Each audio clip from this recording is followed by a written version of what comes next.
എല്ലാവർക്കും നമസ്കാരം. എൻ്റെ ഒരു പുതിയ വീഡിയോയിലേക്ക് എല്ലാവർക്കും സ്വാഗതം. അപ്പോൾ PVG റാംജിയുടെ കരട് വിജ്ഞാപനമൊക്കെ വന്നിട്ടുണ്ട്. അപ്പം പലരെയൊക്കെ അറിയിക്കുന്നതിനായിട്ട് കഴിഞ്ഞ ദിവസം ഒരു വീഡിയോ ചെയ്യുന്നു. അതിൻ്റെ പാറ്റേണും കാര്യങ്ങളുമാണ് ഞാൻ പറഞ്ഞിരുന്നത്. പക്ഷേ ഇതിൽ പറയാൻ പോകുന്നത് നിങ്ങൾക്ക് എന്താ പറയുക, അതിൽ പറയുന്ന പ്രധാന കാര്യങ്ങളാണ്. അപ്പോൾ ഇതിൽ പറയുന്നത് പുതിയ പദ്ധതി പ്രകാരം 125 തൊഴിൽ ദിനങ്ങളാണ് തൊഴിലാളികൾക്ക് നിലവിൽ നൽകാൻ സാധിക്കുന്നത്. അപ്പോൾ പുതിയ പദ്ധതിയിലാണ് 125 തൊഴിൽ ദിനങ്ങൾ എന്ന് പറയുന്നത്. അപ്പോൾ ഇതും കൂടി ഇൻക്ലൂഡഡ് ആണെന്നുള്ള കാര്യത്തിൽ നമുക്ക് ഈ പ്രത്യേകിച്ച് പറയുന്നില്ല. അതായത് മഹാത്മാഗാന്ധി ദേശീയ ഗ്രാമീണ തൊഴിലുറപ്പ് പദ്ധതിയിൽ എടുത്ത തൊഴിൽ ദിനങ്ങളും കഴിച്ചിട്ടാണ് 125 എന്ന് പറയുന്നില്ല. അപ്പോൾ നിലവിൽ 125 തൊഴിൽ ദിനങ്ങളാണ് പറയുന്നത്. പിന്നീട് ഒരു കാര്യം പറയുന്നത്, നിലവിലുള്ള കൂലി കുറയില്ല ഒരിക്കലും. അപ്പോൾ അതായത് പുതിയ എന്താ പറയുക, കേന്ദ്ര ഗവൺമെൻറ് പ്രഖ്യാപിക്കുന്ന കൂലി ആയിരിക്കും പുതിയ പദ്ധതിയിൽ എന്ന് പറയുന്നുണ്ട്. അതേപോലെ പുതിയ പുതിയ കൂലി എന്ന് പറഞ്ഞാൽ കൂലി വർദ്ധിക്കാനാണ് സാധ്യത. നിലവിലുള്ള കൂലിയിൽ കുറയ്ക്കാൻ പാടില്ല എന്നുള്ള കാര്യം പറയുന്നുണ്ട്.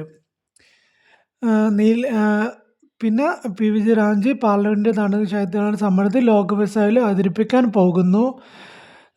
ആക്ട് ആരംഭിച്ച് ചെയ്യുന്നത് 6 മാസത്തിനുള്ള സംസ്ഥാനങ്ങൾ വീക്ഷിച്ചു.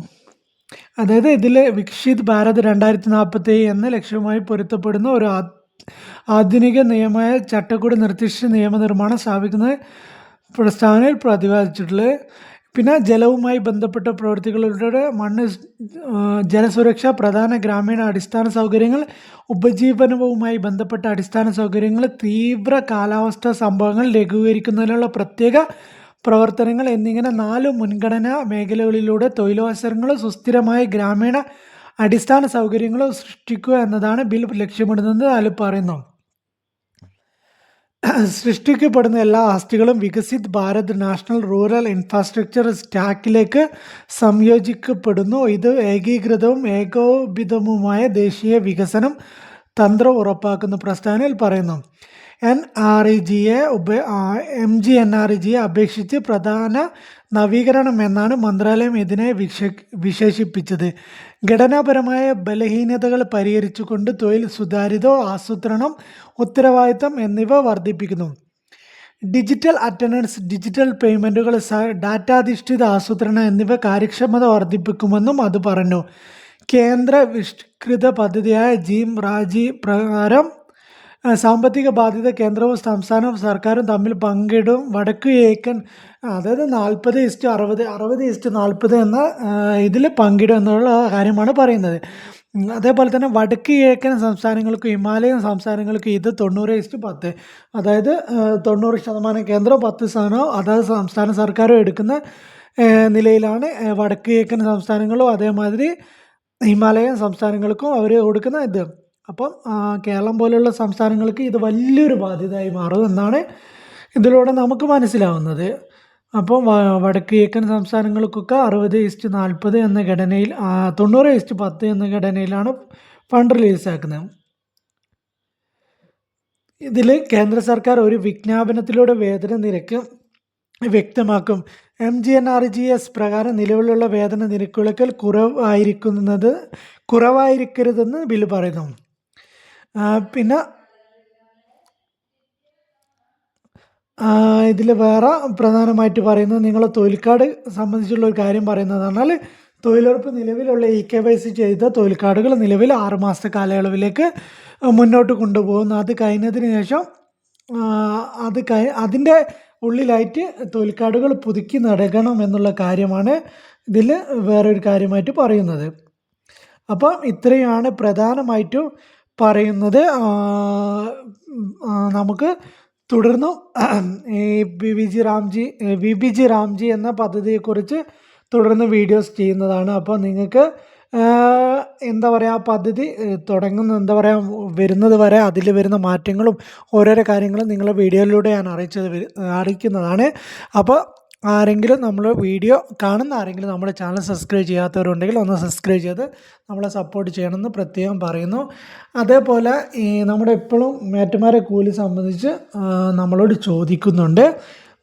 മേറ്റുമാരെ കൂലി എന്നാ വരിക എന്നുള്ള കാര്യങ്ങളൊക്കെ നമ്മളോട് പലരും ചോദിക്കുന്നുണ്ട്. അപ്പോൾ മേറ്റുമാരെ കൂലി പെട്ടെന്ന് ലഭിക്കും എന്നുള്ള വാർത്ത മാത്രമാണ് നമുക്ക് കിട്ടുന്നത്. അത് എന്ന് എങ്ങനെ ഒന്നൊന്നും കിട്ടുന്നില്ല.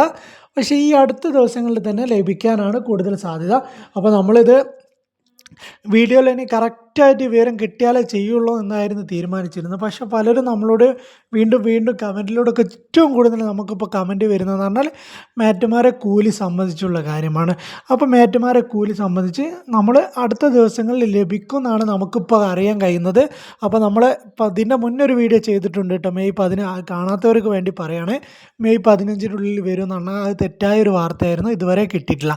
അത് ഏപ്രിൽ 30 കേന്ദ്രം നൽകിയ ഫണ്ട് ഏകദേശം വേറെ പ്രയാസങ്ങളൊന്നും വന്നില്ലെങ്കിൽ മെയ് 15-നുള്ളിൽ റിലീസാക്കുമെന്നാണ് അറിയാൻ കഴിയുന്നത്.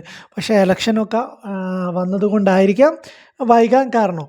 അപ്പോൾ ഇന്നലെ കിട്ടിയ ഒരു വാർത്ത പ്രകാരം ഈ അടുത്ത ദിവസങ്ങളിൽ വരുന്നുണ്ടെന്ന് നമുക്കിപ്പോൾ അറിയാൻ കഴിഞ്ഞു.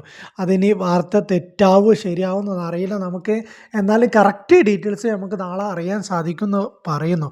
അപ്പോൾ ഈ വീഡിയോ ചെയ്തതിൻ്റെ കൂട്ടത്തിൽ ഞാൻ പറഞ്ഞു എന്നേ ഉള്ളൂ കേട്ടോ.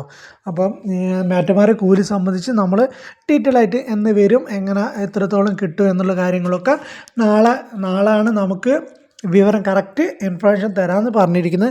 അത് ചിലപ്പോൾ നാളെ കിട്ടിയില്ലെങ്കിൽ മറ്റന്നാൾ നമ്മൾ മേറ്റുമാരെ കൂലി സംബന്ധിച്ച് എന്തായാലും അടുത്ത ദിവസങ്ങളിൽ ഒരു വീഡിയോ ചെയ്യുന്നതാണ്. അപ്പം എന്ന് ലഭിക്കും എന്നുള്ള കാര്യങ്ങളൊക്കെ നമ്മൾ ഡീറ്റെയിൽ ആയിട്ട് ഒരു വീഡിയോ ചെയ്യുന്നതാണ്. അപ്പോൾ താല്പര്യമുള്ളവർക്ക് ചാനൽ സബ്സ്ക്രൈബ് ചെയ്ത് നമ്മളെ സപ്പോർട്ട് ചെയ്യാവുന്നതാണ്. അതേപോലെ നമ്മൾ വാട്സപ്പ് ഗ്രൂപ്പിൽ ജോയിൻ ചെയ്യാൻ ആർക്കെങ്കിലും താല്പര്യമുണ്ടെങ്കിൽ നിങ്ങൾക്ക് നമ്മുടെ വാട്സപ്പ് ഗ്രൂപ്പിൽ അംഗമാവുന്നതാണ്. ഒരു പെയ്ഡ് വാട്സപ്പ് ഗ്രൂപ്പാട്ടോ. അത് ചെറിയൊരു ഫീ വെച്ചിട്ടുള്ള ഒരു വാട്സപ്പ് ഗ്രൂപ്പാണ്. നമ്മളിപ്പോൾ നിലവിൽ പറയുന്നത് പറഞ്ഞാൽ മെയ് 1 മുതലുള്ള 3 മാസ കാലയളവിലേക്കാണ് വാട്സപ്പ് ഗ്രൂപ്പ് നിലവിൽ സ്റ്റാർട്ട് ചെയ്തത്. അതായത് VVG രാംജി പദ്ധതി വന്നതിന് ശേഷം എന്തൊക്കെ മാറ്റങ്ങളായിരിക്കും വരിക എന്ന് നമുക്കറിയില്ല. അതുകൊണ്ട് തന്നെയാണ് നമ്മൾ 3 മാസത്തേക്ക് എന്നുള്ളൊരു മാനദണ്ഡം വെച്ചിരിക്കുന്നത്. അത് ഇനി പ്രയാസം ഒന്നും നമുക്കും പദ്ധതിയിൽ വലിയ എന്താ പറയുക വേറെ പ്രയാസങ്ങളൊന്നും വന്നില്ലെങ്കിൽ ഇതേ പേയ്മെൻറ്റ് സംവിധാനത്തിൽ അതിൻ്റെ ജോയിനിങ് ഫീ ഉള്ള മാർച്ച് 31 വരെ ജോയിനിങ് ഫീയും വെച്ച് പോകും. അപ്പോൾ നിലവിലെ സാഹചര്യം വെച്ചിട്ട് നിലവിൽ പുതിയ പദ്ധതി വന്നാൽ എന്താവും എന്നുള്ള കാര്യത്തിലൊക്കെ നമുക്കും പല ആശങ്കകളും ഉണ്ട്. നിലവിൽ പുതിയ പദ്ധതി വന്നാൽ നമ്മൾ തുടർന്ന് പോകും എന്നുള്ള കാര്യങ്ങളിലൊക്കെ നമുക്ക് ആശങ്കകളുണ്ട്. അപ്പോൾ അതുകൊണ്ടാണ് മെയ് 1 മുതലുള്ള 3 മാസത്തേക്ക് എന്ന് പറയുന്നത്. ഞാൻ പ്രതീക്ഷിച്ചത്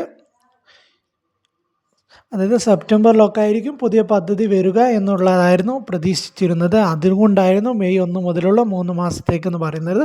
എന്നിരുന്നാൽ പോലും മെയ് 1 നമുക്ക് സെപ്റ്റംബർ വരെ നമ്മളെ വാട്സപ്പ് ഗ്രൂപ്പ് എന്തായാലും ഉണ്ടാവും. അതിനുശേഷം പദ്ധതി വേറെ പ്രയാസങ്ങളൊന്നും നേരിട്ടില്ലെങ്കിൽ നമ്മൾ വാട്സപ്പ് ഗ്രൂപ്പ് ഇതേ ജോയിനിങ് ഫീൽഡിൽ തന്നെ മാർച്ച് 31 വരെ കൊണ്ടുപോകും. മാർച്ച് 31 ശേഷം വേറെ എന്തെങ്കിലും തീരുമാനങ്ങൾ എടുക്കുന്നതാണ്. അപ്പോൾ ഈ വീഡിയോ നിങ്ങൾക്ക് എല്ലാവർക്കും ഉപകാരപ്പെടുമെന്ന് വിചാരിക്കുന്നു. അപ്പോൾ വീഡിയോ നിർത്തുന്നു. Okay, thank you.